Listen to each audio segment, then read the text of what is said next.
All right, as far as injuries go, we've got Jalen Royals, Jalen Rose, jump shot, Xavier Worthy. So those two won't practice today. Both are doing better. They're working on it and making progress, but not ready to go today for sure. I look forward to the challenge of playing the Eagles. Good football team, obviously, and they know us, we know them, and it should be a heck of a game. So with that, time's yours. Is surgery under consideration for Xavier? No, not right now. What about short-term injured reserve for Worthy? No, I mean, he's just rehabbing here. There's still some optimism that maybe Jalen Rose might be available this week, or? Yeah, probably not, but be a stretch. How did you feel like that the receiver group in general responded, especially Taekwon, with having him step into a bigger role? Yeah, I thought all the guys did a good job. You know, they kept us in the game there. So I thought they did well catching the ball, a few yards after the catch, and Juju included in that bunch. Hollywood had a big day, you know, so it was good to get him back in the swing. Andy, obviously, since it's a new season, does the Super Bowl hold any strategic benefit at all in terms of what you study and tendencies and such for this time around? Well, I think we know them and they know us. There are going to be wrinkles in there, both teams, but pretty familiar with each other. They have a lot of guys coming back. We have a lot of guys coming back, so you know, you have that part of it. I wanted to ask you about the field goal fire drill at the end of the first half, and we'll talk to Dave about it tomorrow too. But what were the things that had to go right for that to happen? Yeah, normally you say it's about 20 seconds that you need. So in camp we normally work it right in that area, and we work on it. The thing that gets underlooked, like I mentioned after the game, was Noah exploding back with the football. So that was saving seconds there, which were important in that situation. And that part won't be talked about. Obviously the kick and the hold and the snap and all that, getting guys off the field and guys on the field. But Noah getting that ball back kind of made the whole thing work. And then Dave was on top of it on the sideline. He and Porter were working the sideline, getting ready for it. Coach, for post-game, you said that the team was flat. They didn't really have much energy. Now that you've been away from it for a few days, you put your finger on why that was? Yeah, there are no excuses for any of us on what took place. So we've got to do better. Energy is one of the things for sure. So, Coach, on that front, that play, when you pull that off, the scramble drill for the field goal, that's an emotional play. Guys know they really executed something.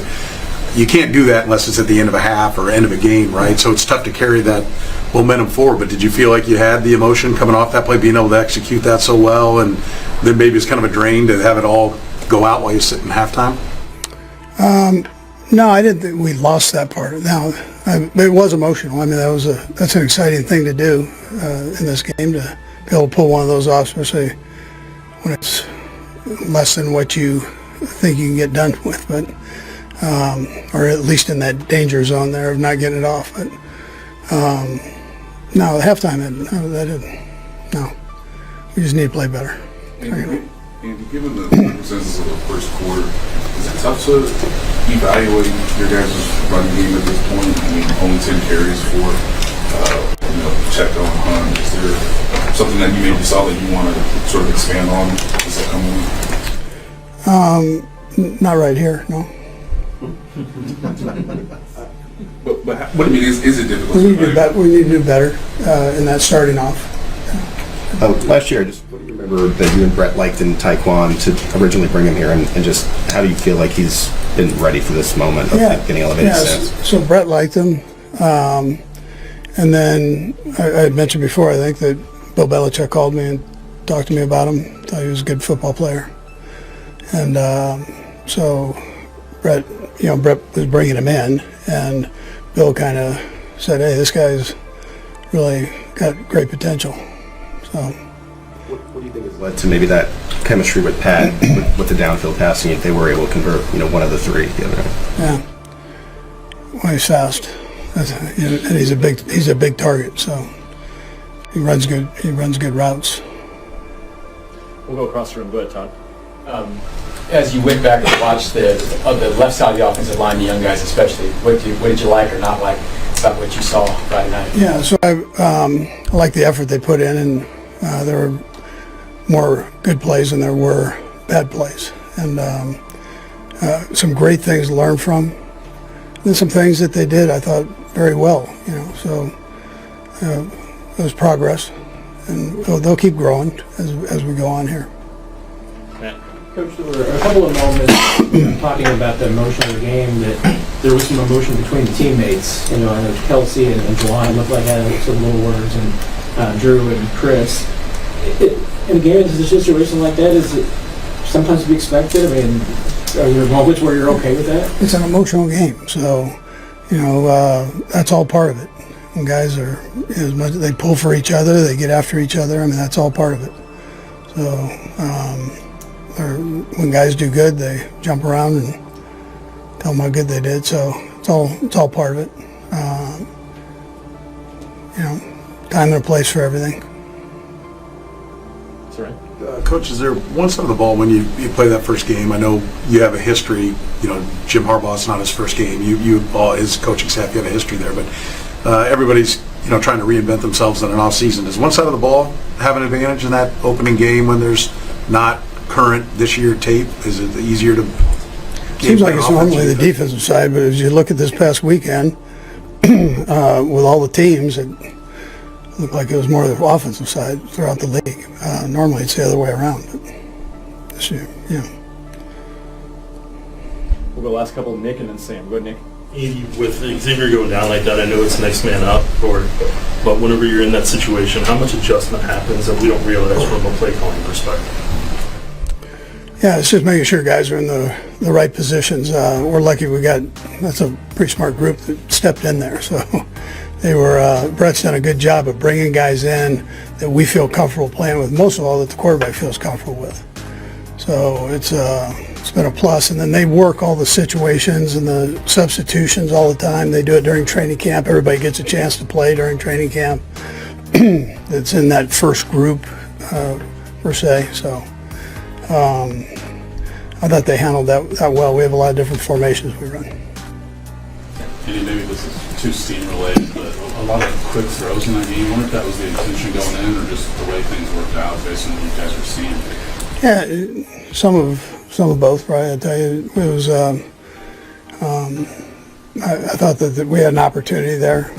At the same time, we had a couple shots in there too. So, but the way it played out, there were some opportunities there. Yeah.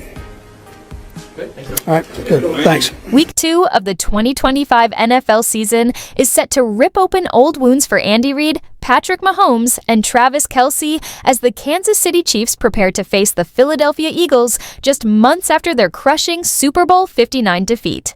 The Chiefs came into the new season looking to shake off the heartbreak, but a frustrating 21-27 loss to the Los Angeles Chargers in the opener has only fueled their hunger for revenge. Speaking at his Wednesday press conference, Reid delivered a powerful message to his players, including leaders Mahomes and Kelce.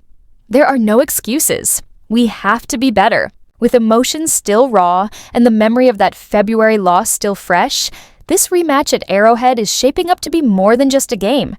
It's a chance for redemption, a pivotal moment for Kansas City to prove they are still the kings of the AFC. On Sunday, the 0-1 Chiefs will welcome Jalen Hurts and the Eagles in a showdown that feels personal, emotional, and absolutely unmissable. Months after their painful 40-22 loss in New Orleans, the spotlight is burning on whether Patrick Mahomes and Travis Kelce can deliver a stronger, more dominant version of themselves in this crucial matchup. Andy Reid has made it clear there will be no excuses, and he expects a major offensive turnaround from the disappointing Week 1 performance. The biggest concern is the running game, which faltered badly in Brazil, where Mahomes, not the running backs, led the team with 6 carries for 57 yards, while Isaiah Pacheco and Kareem Hunt managed only 25 and 16 yards on 5 carries apiece. Meanwhile, the Philadelphia Eagles came out swinging in their 2025 opener, grabbing a gritty 24-20 victory over the Dallas Cowboys on national television, sending a message to the entire league. For the Chiefs, a win on Sunday could be the perfect medicine to restore confidence, but Reid knows this will be a high-pressure game with zero margin for error. And adding to the intrigue, less than a month after Taylor Swift and Travis Kelce announced their engagement, fans are already buzzing with first insights into what promises to be one of the most talked-about celebrity weddings of the decade. But fans dreaming of a massive, star-studded wedding spectacle for Taylor Swift and Travis Kelce may need to reset their expectations, because according to a source close to the couple who spoke to People this week, the future newlyweds are determined to keep things intimate and far from a Hollywood circus. The insider revealed that Taylor and Travis are committed to a celebration that feels personal, a decision that reflects the careful balance they've maintained over the past 2 years between sharing their romance with the world and protecting the private core of their relationship.